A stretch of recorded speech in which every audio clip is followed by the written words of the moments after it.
Good afternoon, or good morning, or good evening, wherever in the world you may be joining us for our Hubbub webinar today. We have lots of people all over the world who are joining us and 44 attendees here today. So I just wanted to welcome you all. My name is Kat. I'm a digital fundraising specialist here at Hubbub.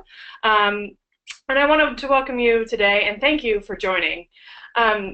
We'll get things started really quickly. We're presenting for about 40 minutes, and our speakers will then continue on for a 20-minute Q&A.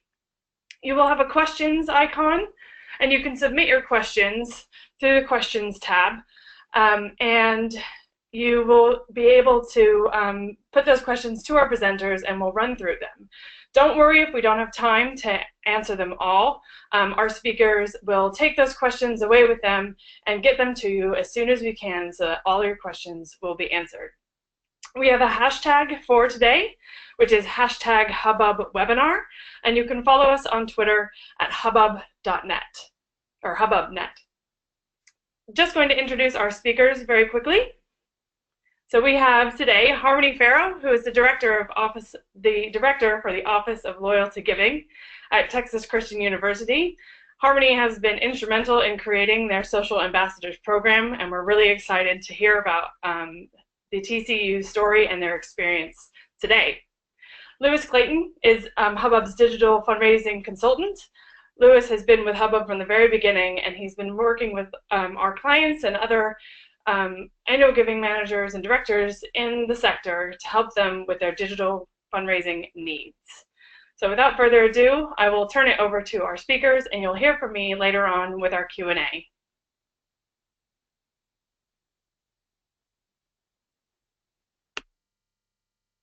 Thank you, Kat.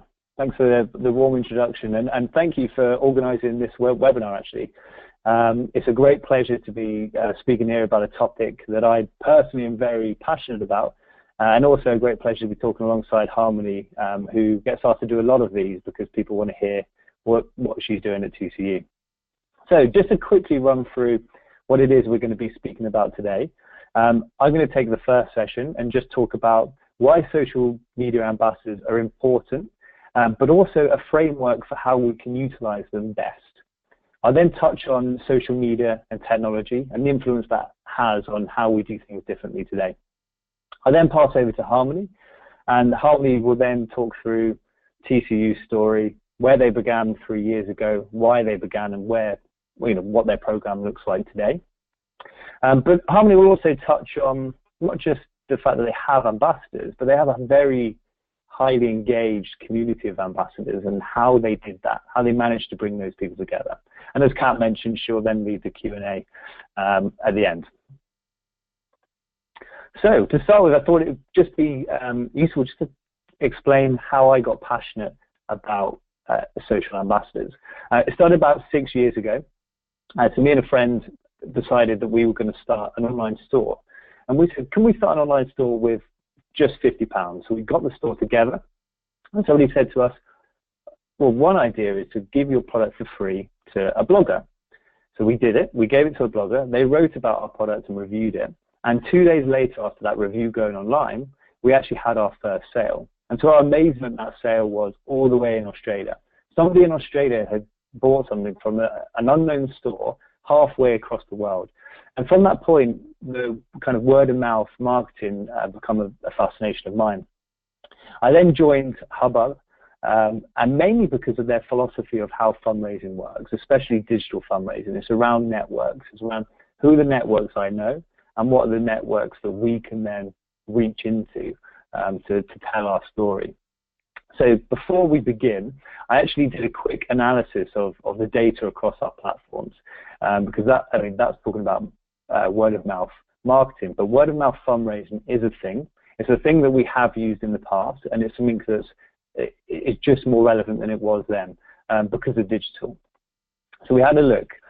26% of all donations across Hubbub platforms came from a referral, and that's a referral that we can measure. So that means the people that took their unique referral link and shared it with a friend, family, or somebody within their network. So imagine the amount that we couldn't track, the people that didn't use that link, or the word of mouth wasn't online, it was just friend to friend, face to face. And so it's quite an amazing number. And one of the things that social ambassadors, they fit in that model of helping spread word of mouth fundraising. So we want to take that number higher. Now, when I was doing my marketing for that product back in the day, and I know a lot of fundraisers have now, in our guts, we know word of mouth is brilliant and social ambassadors are a good thing, but we don't necessarily have a framework to best utilize them, to engage them, bring them on board, and then set them off for our campaign. So that's what we've developed. We'll talk through now. So this graph is looking at the adoption cycle of a campaign. And what we've done is if we take a look at this hump here, this is looking at our total available market for fundraising. So many of you are going to be universities listening today. So let's assume that this is our whole alumni base. That's our total available market. Now, the area of each segment represents the funds that we could potentially fundraise from them. So the bigger the area, the more dollars, the more pounds that we could raise. And we've segmented them into groups of individuals that we believe it takes to reach the whole segment. So starting on the left here, we have our innovators. Now, our innovators are the individuals that are looking to be the first ones in. They want to take a risk. They want to say, I was the first one to hear about this. I match fund this. I'll be the first gift, and I want to take this out to my networks. Then we go on to the early adopters. Now, the early adopters are very similar in terms of the innovators in that they're willing to be involved in something that's a bit riskier that they don't know much about. The difference is that we need to ask them, so we need to prod them. So if we think about our direct mail campaigns or an email campaign, maybe they're the individuals that it just takes one message, maybe two, and then they're willing to give. We then move over into the early majority. Now, this is one of the biggest segments, so this is where we want to be. But the early majority, their persona is they calibrate their decision-making based on their peers, what their peers are doing. So they're the individuals that will say, have you given to this? Have you given to this? Have you given to this? And if the answer is no, they'll say, well, I'm not ready to give to this either. But if the answer is yes, they'll say, I'm willing to give this a go because my peers are doing this as well. Then we move over into the late majority. Now, the late majority will want to push their decision-making back into the future for as long as possible. So this could be our 25-year-old alum that says, well, I'm not going to be ready to give until I earn my first £100,000 paycheck, or in 3 years' time, or when this event happens. They're looking to always push that back. Now, they will be moved to give when they feel sufficient pain that they feel that they have to do it. And that pain is often created by the movement that this segment, the first three segments, create. So the fear of missing out, that pain felt, will make them then be involved. For example, with our fundraising, if they're the only ones within their networks that hasn't given, they may feel guilty, and then they're ready to be involved. And our last segment, our favorite one's the laggards. Now, the laggards are the individuals that no matter what we do, they're probably not going to engage with what we're doing. Maybe they will over time, a very long period of time. We have to go through all of these stages first. But also, it's key to recognize that our laggards are not key to the success of our campaigning. So yeah, they may make some noise, they may be frustrated that we can't reach them, but actually don't worry about that. Let's move on from that and concentrate on the other segments first. Now, when we analyze this and we kind of view this out in the world, our innovators often work very closely with our early adopters, and they'll work together to say, can we broach into and take this further? You know, we were the first ones in, but we want other people to adopt this as well. Our early majority, because they're not risk takers and they're looking for that social proof, they're looking for the case study of somebody to say, I gave to this and I loved it, you should give too. If you don't have that, they won't give. So this is naturally what we have here is we call the chasm. It's a big gap because of the difference is so big. Whereas if we look at the early majority, once we've tackled this area, moving over into late majority is fairly easy. It's very quick. The transition just happens naturally, whereas this relationship here doesn't. And I think this is where our social ambassadors, what we're talking about today, why they're so key, because we're taking our innovators and our early adopters and we're using those to help set the fires necessary over the other side of the chasm to then start off the chain effect that will knock over the rest of the owner majority, because they're looking for that social proof. So, you know, that is why they are key, and without them, we're going to struggle to do that. So anybody that's watching that may have a participation rate between 5, maybe 10, 15%, which is good, but it's probably fair to say that we haven't crossed the chasm yet. It's fair to say that we're fundraising every time from our innovators and our early adopters. Yes, we may get new donors, but we have to accept that donors will pass away, and also new alumni and new people will come into the organization and be supporters, but they could still be our innovators and early adopters. And to really cross that chasm, we need to show that social proof. Now, Kat has kindly taken this and actually helped us map out some personas and the segments of what these people may look like. Now, some of you are probably reading that first graph and thinking, yeah, I know our innovators, I know our early adopters, and I know our laggards that are never going to give. But for those of you that perhaps are struggling to think of those, for example, our class reps, people that sign our letters, our alumni champions, match funders, senior leaders, all of those I would class as innovators. They want to be involved early and they want to contribute to this campaign. Okay, some of these may not be giving gifts yet, and if they are, it may not be of high value, but it doesn't mean we just count them as an innovator, because they are. So if we can utilize these people and get them to cross that chasm, that's the key. Now, I just want to show you a quick video which I believe really does encapsulate this kind of theory really well. Now, when you're watching it, see if you can spot the innovators within that. See if you can see who the early majority are. See if you can spot who that early majority, the late majority are before it even becomes it, and that point of where we cross the chasm.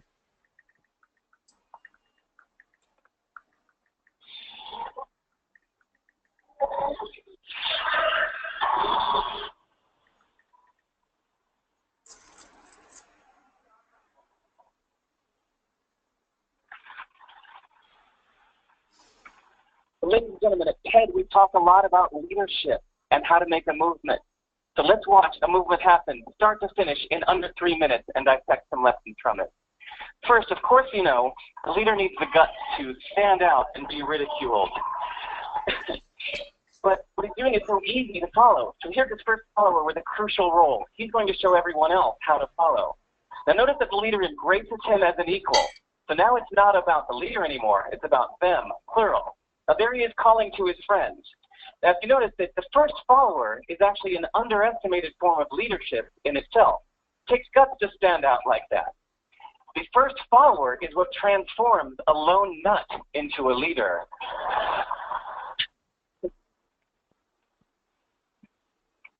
And here comes the second follower.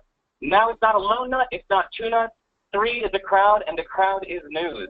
So a movement must be public. It's important to show not just the leader, but the followers, because you find that new followers emulate the followers, not the leader. Now here come 2 more people, and immediately after, 3 more people. Now we've got momentum. This is the tipping point. Now we've got a movement. So notice that as more people join in, it's less risky. So those that were sitting on the fence before now have no reason not to. They won't stand out.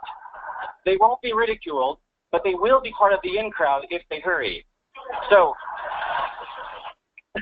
over the next minute, you'll see all of the those that prefer to stick with the crowd, because eventually they would be ridiculed for not joining in. And that's how you make a movement. But let's recap some lessons from this. So first, if you are the type, like the shirtless dancing guy, that is standing alone, remember the importance of nurturing your first few followers as equals. So it's clearly about the movement, not you.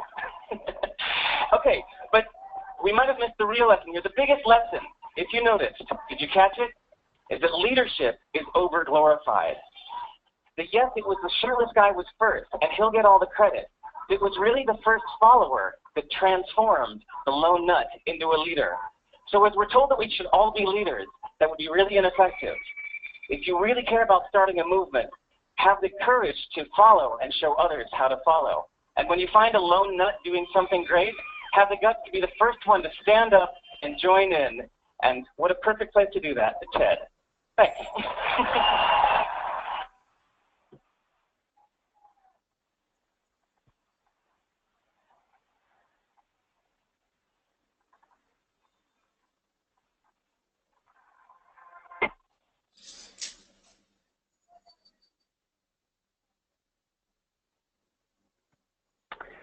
Great. Now, hopefully everybody, oh, sorry, I'm just starting that again. How do we get? Sorry, bear with me. Technical issue.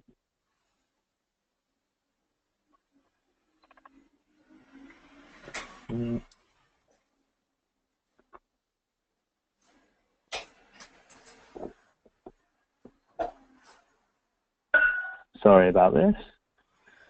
Just trying to get this full screen.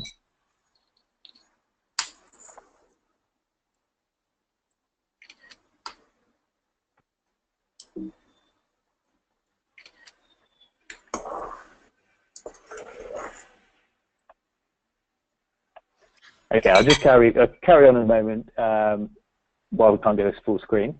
But hopefully we'd see from that video that the individual that first started, they called him the lone nut, and I'm not suggesting that you go away and start calling your ambassadors lone nuts. But that person was the innovator, and they brought on a couple of early adopters. But all the people around on the sat there on the grass were just watching. They didn't want to get involved until there was a majority of people there. And then we went into the late majority, and they were like, well, I don't want to be left behind. So then they got involved themselves. One of the key things I think that he mentions was that not everybody wants to be a leader. Not everyone wants to be an innovator. And actually, if everybody was an innovator, then we wouldn't be able to do our campaigning as we were, because we need each segment to reach the next segment, which I think is really key. So what Kat's done here is just done an ambassador persona to look at how can we identify the individuals and what stage they fit at. So we wouldn't want to go to an early majority and say, do you want to be an innovator? Because they're going to say, well, who else is doing this? No, I don't want to do that. Just like we wouldn't want to go to the innovator with social proof and say, look how many people have already given to this. Because they'll be like, well, I want to be the first one in. So we have to be very careful kind of identifying people and what stage they fit in. Now, the next piece is the power of social media. Now, we can see that movement on the video happened literally within 2 minutes. And obviously, we don't have the ability to get everybody in the same room and do a silly dance, waving around their gifts, saying, I've given here, you should give too. But social media does allow us to give that social proof that we're looking for, that the next stage really requires.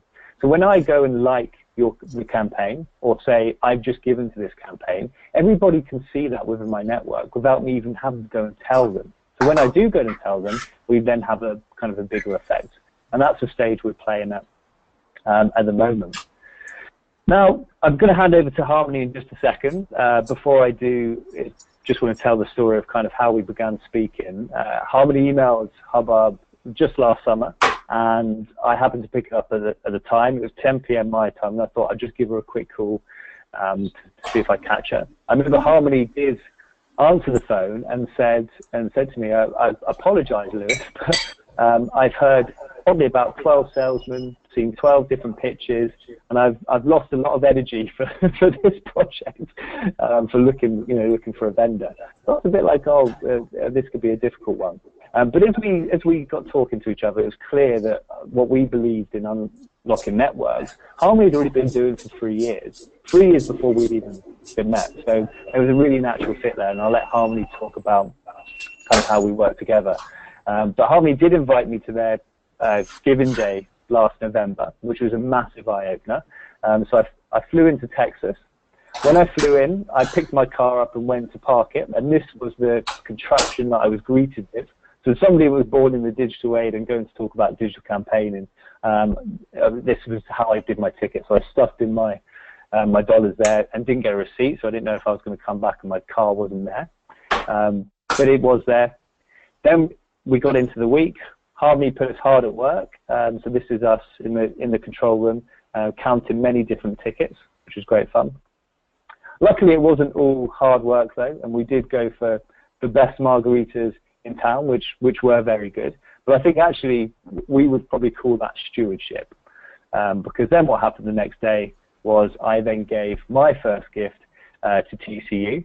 It is worth saying that I didn't, because I was giving it in cash, I did go and give a gift online as well, just because I'm a digital man. and I didn't expense it. So it really was my first gift to TCU. So enough of me. We're here to see Harmonie and what she's got to say. So Harmonie, over to you.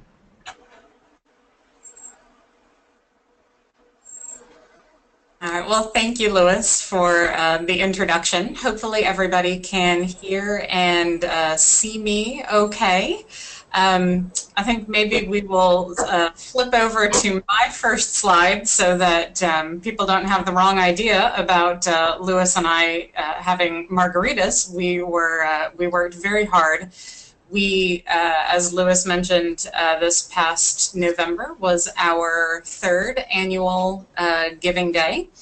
But before we get ahead of ourselves, I just want to tell those of you who maybe are not as familiar with TCU a little bit about who we are. We are a 4-year private institution located in beautiful Fort Worth, Texas. We have an enrollment of about 10,400 students, of which 8,900 are undergraduates and 1,500 are graduate students. So we are very undergraduate focused here at TCU. We have 7 schools and colleges, and we have Division I athletics as well. Some of you may be aware that our men's basketball team is going to be playing in the finals of the NIT tournament. For those of you who are maybe joining us from outside the US, I'm going to let you believe that that is a very big deal. And for those of you who are inside the US, please don't tell them anything different. So I first realized that we had a need here at TCU for social media ambassadors really about 4 years ago when we decided to expand our digital philanthropy channels. We decided that we wanted to start a day of giving.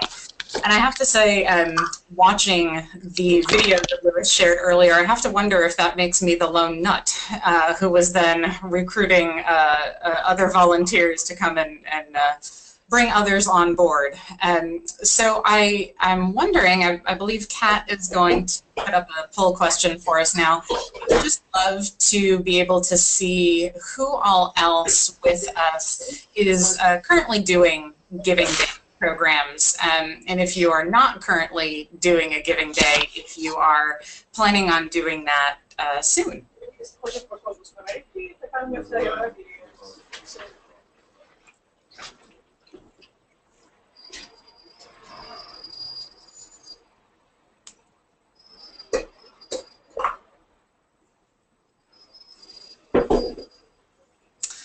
So we will go ahead and give everybody a chance to fill out that poll, and I believe once everybody has had a chance to do that, we will probably move on to the next slide, and I will walk you through a little bit about how we got our ambassador program started.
Well, as we wrap up the poll, I will start talking to you a little bit about how we started our ambassador program at TCU. We started off very early, very slowly with our first TCU Gives Day. we really only took on what we thought we could manage. And so we approached some of our key volunteers for that first year. People that we knew believed in our message and were already sharing it in some way, shape, or form. We did not really know what we were doing so much at that point. And so it became very important for us to work with people that we didn't already need to train on the importance. People who really already believed in our product and were willing to join us as the lone nut dancing in the park.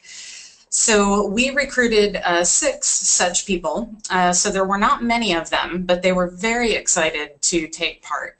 And if you remember that, that chart that Lewis showed you with the innovators, the early adopters, and the early majority, late majority, and laggards, the people that we targeted were really from that innovators category. They are our class representatives, or here at TCU we called them class agents. And so that's where we got those 6 volunteers from, those 6 initial social media ambassadors. And basically we asked them to do what they already did for TCU, just on a new channel. And so we sent them emails with suggested messages that they could post throughout the day and asked them to just share or retweet content that we were already putting out there leading up to our TCU Gives Day and on the day of as well. We ended up bringing in 646 gifts on our first TCU Gives Day. And we exceeded our goal of 500 gifts on the day, so we were very excited about that.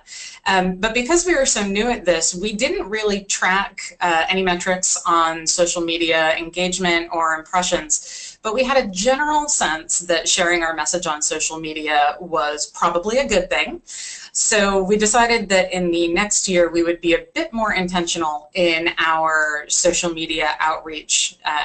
And so I will show you on the next slide a little bit about what we did in year 2. So in year 2, we adopted a new recruitment strategy. We knew that we couldn't simply rely on our innovators who already truly believed in our message, but we really had to start to reach into some of that early adopter group. And so we developed a new strategy to reach out to alumni with large followings who had a lot of influence, and to reach out to alumni who had followers in the right circles, who could engage with our target audience. So you'll see 2 examples of 2 of our wonderful social media ambassadors from that second TCU Gifts Day. The first one is Jordan Daigle, and she is a former cheerleader for the Dallas Cowboys here in Texas.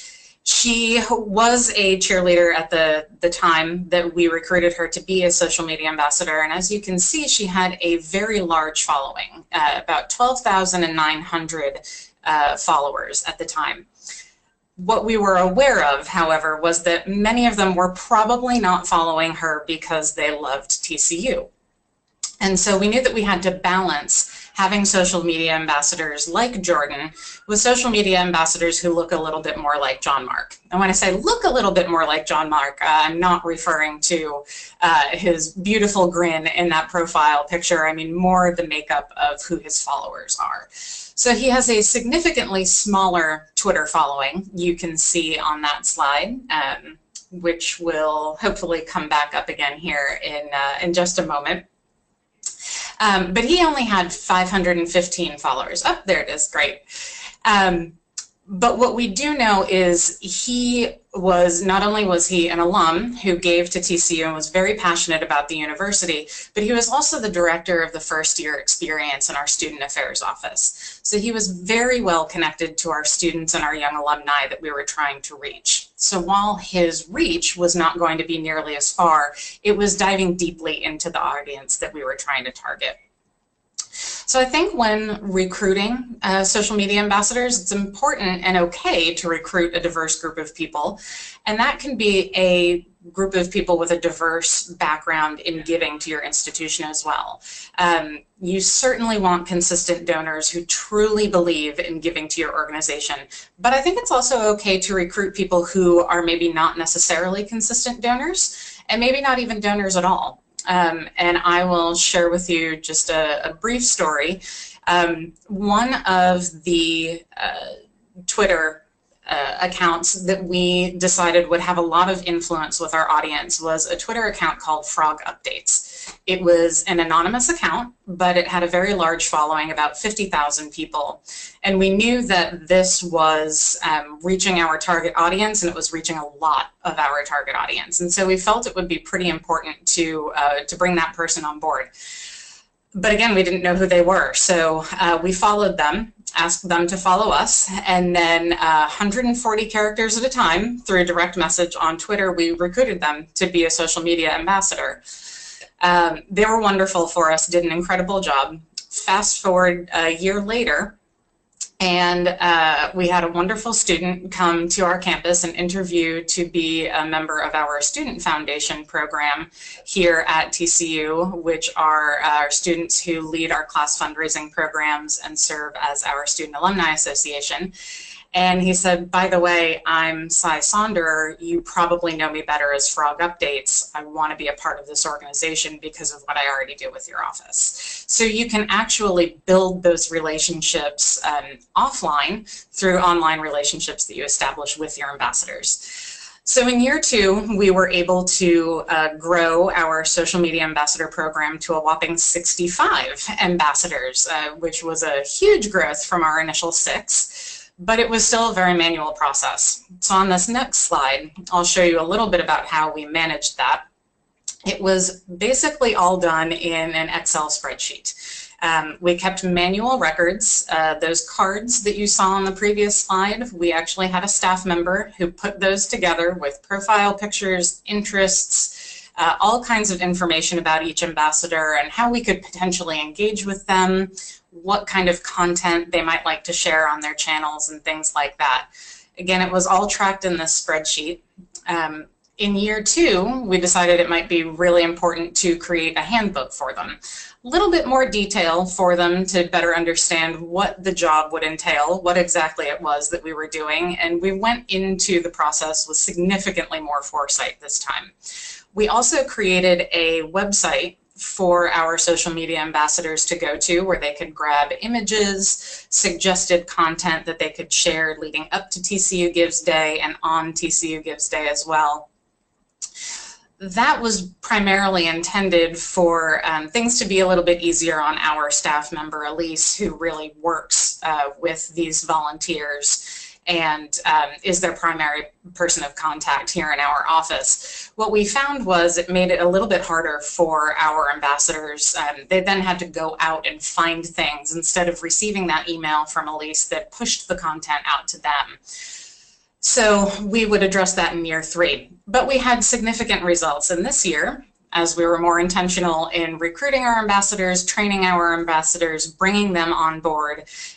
We were much more intentional in terms of tracking the significance of our social media ambassadors and the impact that they were having as well. So in that year 2, we found that we had 7,500 Facebook views, we had 144 Facebook interactions, and we had 21,000 Twitter interactions. And in addition to that, we brought in 863 gifts, and 404 of them came in without any sort of tracking code. So we knew that these were gifts that were word of mouth. They didn't come from a direct solicitation or from a campus event like the one that Lewis showed you he participated in last year. So now we had a little bit of evidence that our social media strategy and our ambassadors were effective, and we wanted to continue to grow our program, but we knew that we could not support it with the current manual system that we had. So if we can go to the next slide. This is when I started reaching out to vendors. And as Lewis mentioned earlier, we reached out to probably 10 or 12 different vendors to find the right fit for us to build a social media ambassador program.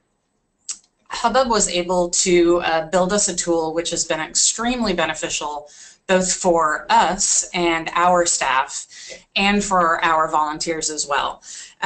From a recruitment standpoint, it's been extremely helpful because the system allows the ambassadors to sign up and manage their own accounts. So it's eliminated the need for those index cards, for managing that massive spreadsheet.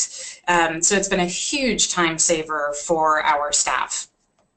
We also have the capability of uploading a list of email addresses, which means that we can reach out not just to volunteers, but we can pull a strategic list of constituents out of our database, upload them to the social media ambassador management tool, and then email out to all of those constituents to see if they would like to become social media ambassadors. And then the social media ambassadors can then also share that link to the platform to encourage their friends and followers to sign up. So from a recruitment standpoint, that has been very helpful. I think that we are going to move forward with the next slide. I will this is probably one of the greatest things that came out of the improved recruitment from our social media ambassador tool. We were able to more than double the number of social media ambassadors that we were working with in our office by our third TCU Gifts Day. We brought on 183 social media ambassadors. Many of those were people who had served the previous year, and a whole bunch of new ones as well. And we are actually, as we continue moving forward, we are seeing continued growth with that as well. We're close to 200 social media ambassadors now, and throughout the summer we're going to be doing increased pushes to bring more on. But I would like to show you a few more things about the tool itself. There are a lot of benefits for our volunteers that are built within this tool. It is extremely easy for them to use. So you can see on there, when they go to that landing page that they arrive at, the latest message to share is right there in that little box, and they can go ahead and they can click on whichever social media platform they would like to share that message on. And a little pop-up window will come up, and they have the opportunity to edit the message then and there, which is wonderful, because I can't stress enough one of the greatest things about having social media ambassadors is that they can share your message in their own voice. So it's much more authentic than something that is just constantly being pushed out by the institution itself. And we really work hard with our social media ambassadors to empower them to utilize their own voice as they are supporting our cause.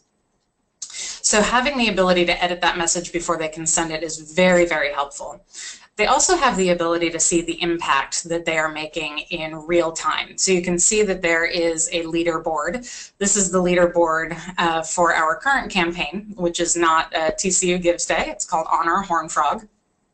And so that's our leaderboard. We reset that for each one of our campaigns so that they start off with a clean slate. And we also include promotional images for them so that they can copy and paste those in there as well. I mentioned that they have the ability to go in here and click and edit these messages. What I should also have mentioned is that we have the opportunity as staff members at TCU to go in and we can send out emails that are automatically generated from the program. They can be sent out by Texas Christian University, TCU, by the name of a staff member, whatever is going to capture the attention of our social media ambassadors, and we can write out a message to them, and then it will have the link which will take them to this landing page. So again, all of the tools are in one place, which is easy for us, and we can still push out that message to our ambassadors, which makes it easy for them. And the other thing that you see on here is a poster for our prize packs. And I have to say, when Elise in my office and we were first dreaming all of this up, we had constant conference calls with Lewis, talking to him about what the product would look like, how we could make it look more like TCU, all of our branding and things like that. And as he was walking us through everything, he said, so have you thought about what incentives you're going to give your winning or your top performing social media ambassador? Lisa and I turned to each other and said, gee, no, Lewis, we haven't given that a whole lot of thought yet. Got off the conference call and went, well, we really hadn't thought about that at all. We were very, very thankful to Lewis for that. We have found that that has been a really big motivator for many of our social media ambassadors. They really, truly want to be the ones to win the prize packs that we come up with for them to win at the end of each of these campaigns, to the point where we've actually had people call all of their friends and say, hey, click my link, share my posts, to make sure that their message is getting out there as much as possible to win those prizes, which is something that we only seek to benefit from. So a really, really fantastic idea from Lewis. So now I will move into the results from our third TCU Gives Day. You can see that the impact that we have had through the growth of our social media ambassador program was really exponential. We were really thrilled with a lot of these results, and they helped to feed into us bringing in 1,088 gifts on our third TCU Gives Day. So you've probably, by no doubt, picked up on the fact that I'm never quite happy with the status quo, and I am always seeking to figure out what we are going to do to make our programs bigger and better than they've been in the previous year. So I'd like to share with you a little bit about what we are planning over the next couple of years for our social media ambassador program. The first expansion that we are making is actually with the level of involvement for our social media ambassadors. Because it is now so much easier for our staff and for our ambassadors to engage in this program, we have actually decided to engage with them continuously throughout our fiscal year. And they now have 5 projects annually that they will be working on. The first one that they work on each year is TCU Gives Day. It really gets us started off very strong during our fiscal year. And then they move into the end of the calendar year program. Then we have Honor a Horned Frog in the spring, which is the campaign that they are working on with us now. And then they have the fiscal year end push as well. So I apologize, it's really 4 campaigns. And then what we're also trying to do is in between campaigns, we're trying to come up with other fun messaging for them to share throughout the year so that they're not only and always sharing content asking other people to make a gift to TCU. We want to make sure that it's not about giving all the time, and we're working currently with our alumni relations team to draw up some more strategic messaging for our next calendar year for them to share, which is a really nice segue into our plans for our social media program in FY18. So we are really looking to build up our pipeline for social media ambassadors. As I mentioned before, we've brought in about 200 in this fiscal year, and we would like to continue to add about 200 a year for the next 3 years. So we're really hoping that we could see somewhere between 500 and 600 social media ambassadors. Currently, of our close to 200 social media ambassadors, 30 to 40 of them are students. So we're really focusing on engaging with some of our key student volunteers, our Phonathon students, our student foundation members, and other members of the Student Government Association, to really bring them on board to continue to fill that pipeline as our students graduate out and become young alumni social media ambassadors. And we really want to highlight the volunteer opportunity in a lot of our alumni newsletters that are going out. I think there are still quite a few of our alumni who would love to be engaged in this program that we maybe haven't had the opportunity to reach out to and target yet. So we're going to cast a broader net to bring them in. We're really interested in building our relationship with our social media ambassadors as well. Much like we consider digital fundraising as simply another channel for fundraising at TCU, we really want it to be given as much weight in our program as our phone-a-thon program or our direct mail program, for example. We need to make sure that we're engaging with these people, this constituency, in a very meaningful way. So we are going to talk to Lewis about whether or not there's a way that we can identify new volunteers in the system so that Elise can then reach out to each of those people individually, welcoming them into the fold, bringing them into the TCU social media ambassador family.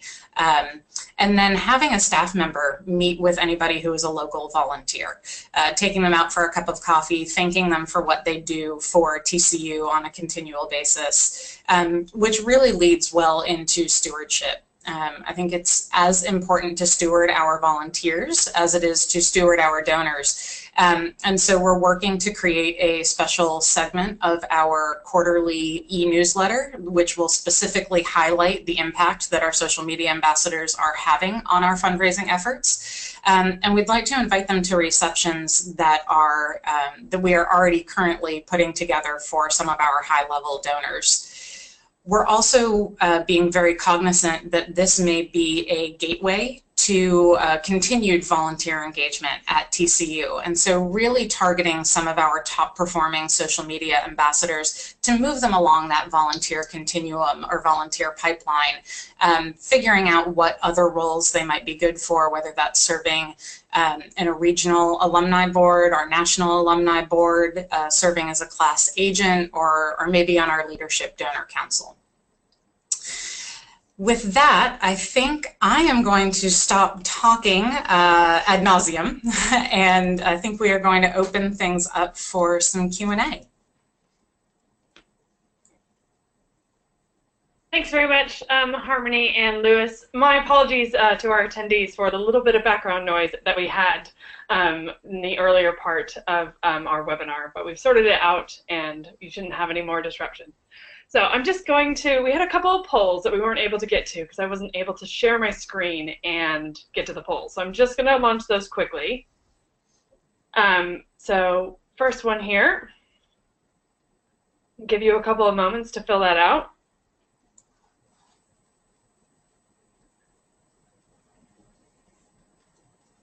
Might make you feel like you're not alone with your how formal your social ambassadors program may be, to give you an idea. And many of you may not be alone. So a large part of our audience do not have one, but they're considering it, or not yet. But it's probably in the back of your mind somewhere. As annual giving managers, we always have things in the back of our mind that we want to do. Great. So I'll move on to the next one.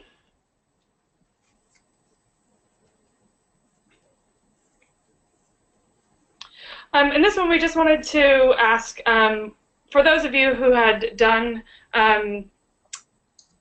who've gone through the process of creating a Giving Day or a Social Ambassadors program, or those of you who are in the process of setting it up, what is your biggest hurdle to overcome when it comes to setting up a Giving Day program? Is it institutional buy-in? Is it the size of your team? So you're a team of 2, a team of 1? Is it the budget resource for a program? An in-house, to get an in-house system or something external, or there's just not enough understanding about how to fit it in with your current program.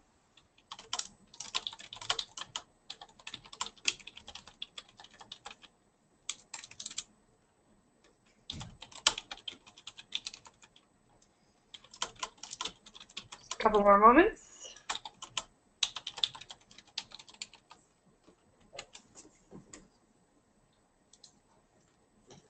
Great. So now we'll move on to the questions, and I'll launch these so that I can see them.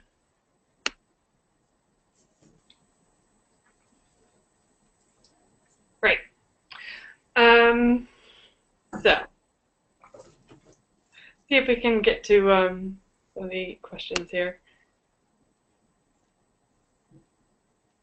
So there's a question down here that says, what Facebook and Twitter are these stats from? Are they from the TCU channel or the TCU alumni channel? That is an excellent question. They are from the TCU alumni channel. Okay. Does anybody else have any other questions that you'd like to ask either Harmonie or Lewis? You could just post them here and we'll get to them. All right, so there's another one here. Are you using ambassadors year-round or just for giving days? So that is something that is new for us this year. The first 2 years that we utilized our social media ambassadors, it was just for TCU Gives Day, and a lot of that had to do with how labor-intensive the program was. When Elise in our office worked with those volunteers, it was pretty much the only thing that she was able to do. It was a full-time job. And so she has other programs that she runs throughout the year with other volunteers, our class agents, our reunion programs, and our faculty and staff campaign, all in the spring. So we really couldn't do a year-round engagement with them. However, now that we are working with the Hubbub social media ambassador tool, it's a lot less time intensive for Elise to engage with the social media ambassadors, and so we are able to do campaigns year round. So at this point, they've concluded 2 of them and are in the 3rd, and then they will help us with our fiscal year end push as well. Great. So do you send can I ask a go ahead. Sorry, can I ask a question of Harmonie as well? Yeah, Harmonie, of your ambassadors, how many of them roughly actually gave to the campaign itself? Because one of the things that when I've spoken to people about ambassadors, it's quite clear that because they're so engaged, they do end up giving them. Have you seen that at TCU? Yes, we have seen that to be true as well. It was about 95%. And I will say of the handful, the 1 or 2 that didn't, those tended to be people that we did not have a relationship with. We weren't really sure how they came to learn about what we were doing and how they decided to become social media ambassadors. So one of the things that we are going to do throughout at the end of each fiscal year is anybody who hasn't really engaged as an ambassador, Elise is going to reach out to them to see if they want to continue on as an ambassador. So we'll sort of clean up the volunteer management process at the end of each fiscal year, because it does seem like we have maybe 2 or 3 that have signed up but aren't really engaged in the program. Great. So there was another question here about the segmentation of messaging. So do you send different messages to students versus your alumni and or parents? That is an excellent question. We do for certain campaigns. So for TCU Gives Day, everybody got the same messaging. For end of the fiscal year, that's not something that we target students for. So we did eliminate those social media ambassadors from that fundraising campaign. I didn't talk about it earlier, but we also utilized our student social media ambassadors during our big push for our student philanthropy program on campus as well. So yes, we do utilize segmentation with our ambassadors. And does somebody separately look after the social media part of the program, or is that part of the social media ambassador's role? I'm unsure if the question is about our actual the TCU owned channels, if that's what what this question is getting at. But we do have a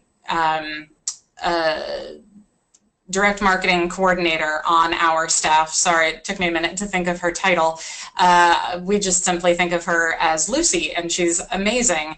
She works on all of the content from our main TCU alumni channels, our annual giving channels, and then she will help Elise to create the content that is shared out with the ambassadors as well. I hope that that answers that question that was being asked. There's a question here about the cost to run the program and the ROI, and I won't throw that out to you at the moment, but I wanted to say that I know that that's probably a really important question for the audience, and it's something that we'll put into the Q&A that we will hand out back to our audience in the next week or so. But I know that's probably an important question that people want to know the answer to. So what is the average gift amount triggered by social media ambassadors? That's a really excellent question. And unfortunately one that I don't have a good answer to. So we ran into some issues with tracking the direct impact this year. I could go back and look at 2 years ago. What we had better direct tracking that year. It's a little difficult to explain how our tracking codes work here at TCU, but we were not able to do an exact one-to-one match on what gifts were coming in directly from social media ambassadors this year. We are doing it currently for this campaign that we are in, and Lewis and I are actually talking about how we can better integrate our giving campaign pages with our social media ambassador platform so that we can not only be tracking that ourselves, but it's something that would show up on that social media ambassador leaderboard as well, so that our social media ambassadors could also see the direct impact that they were having. Kat, I've got some stats from other campaigns we've run with other institutions. Okay. Referred gifts were about $126, and unreferred gifts was slightly higher actually at $130, a very similar amount, but that's kind of what we're tracking in with the used ambassadors. Across all of our platforms, the average referred gift, not necessarily using ambassadors, but one that's tracked, was tracking at around about £52. So that includes a lot of crowdfunding campaigns as well, where there are smaller gifts, but the average still came out at 52. That helps. Great. As you all just saw there, Lewis likes his data and likes his stats. So if you ever work with him, you'll be in safe hands with your data and your stats, which is always a good thing to do. Love an Excel sheet. So there's a question here about, and we'll just do about 2 more, so I hope everyone can hang on, about for Harmonie or Lewis, from your observations, of any advice that you would give to people who are considering doing this for the first time. Can we go first, Harmonie? I think for the first time, I think the smartest thing that we probably did at TCU was to reach out to volunteers that we were already working with, really leaning on those innovators who already truly believe in what you're doing and are probably already sharing your message in some way. It's going to be a lot easier to onboard those volunteers. And I would start with a small group because it can be a lot to manage as those volunteers grow in quantity, as with any volunteer management program. Yeah, definitely. And I would just add on to that. The biggest advice is to actually just go and speak to your audience. Go and test some messaging with them. And as Harmonie said, if you've got people that are already warm to the office, they're great ones. I do speak to quite a few institutions, especially here in the UK, who are naturally very nervous because they feel that we don't have a culture there. But at the same time, we haven't gone out and asked and just tested the water with some friendlies. Would you be willing to be involved in this type of ask with your peers? What type of message would resonate?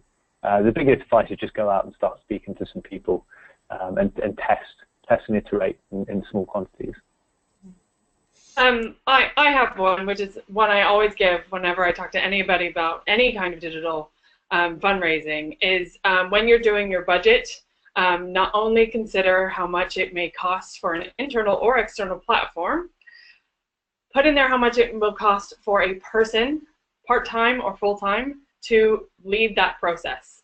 If you're an annual giving manager and you have a small team, loading it on to all the other things that you need to do is very taxing, and I found that at the University of Southampton. And I watched lots of other universities create that position, really empower that individual, and they had amazing success from having a dedicated person to run that digital giving platform, whatever it may be. And it's a great job for someone young in their career who's just starting out. And they could be one of your student phonathon callers. So that would be my advice. So I'm going to take all these. Oh, go ahead, Harmonie. I apologize. I have a 2 o'clock meeting that I have to get to. That's okay. I'm going to wrap it up, and we'll take all of these questions, and we will put everything together. So you can have those with you. I will be sending out an email very shortly with slides from today, the TCU case study, and a quick survey for you to provide your feedback to us. Thank you very much to our presenters, to Harmonie and to Lewis. It's been very great to have you on board and to learn about TCU's story. And I hope that everyone enjoyed today's webinar. Thanks very much. Thank you. Thank you. See ya.